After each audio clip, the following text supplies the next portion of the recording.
This is a block that I want to discuss for part of the challenges. It's going to become quite a strategic part of what we're trying to achieve with our key performance indicator of ground cover. This is the block that I actually put a photo up of Sam Newsom in when he recently visited the farm. It's a native block that joins us. It was very underdeveloped. When we bought it, it was covered in blackberries. Now we've primarily now got the blackberry problem under control. The pasture composition is primarily native.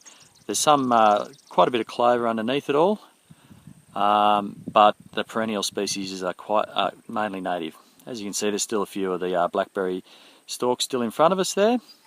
There's a number of aspects in this block. It's quite large.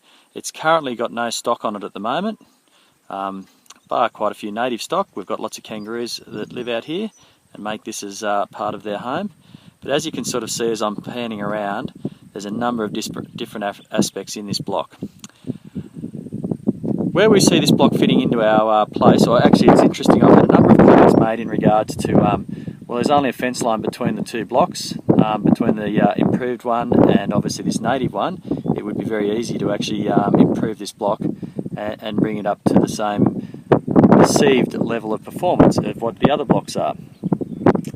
Where I actually see this fitting into our operation strategically is because it's a summer active block, being native species, it's going to fill our feed gap to when we see our feed at its lowest levels, and obviously in that dry period.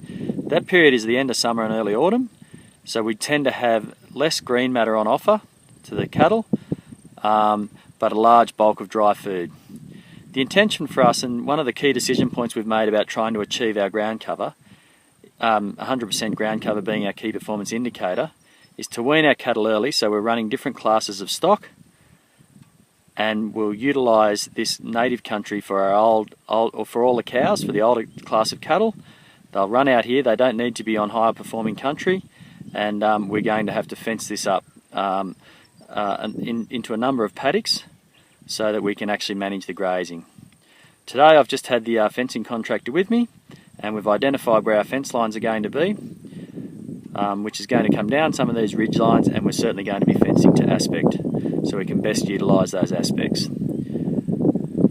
What we hope to do is put the cows out here and move them around in a rotational system. It'll spell all the country that we've just been looking at in some of the other videos over that summer period when the bearing tends to happen with the cattle over pressuring some of those areas. They'll be out here in this country running basically as a weather system where the dry cow or a cow and calf leads less nutritional value than what a cow and calf does.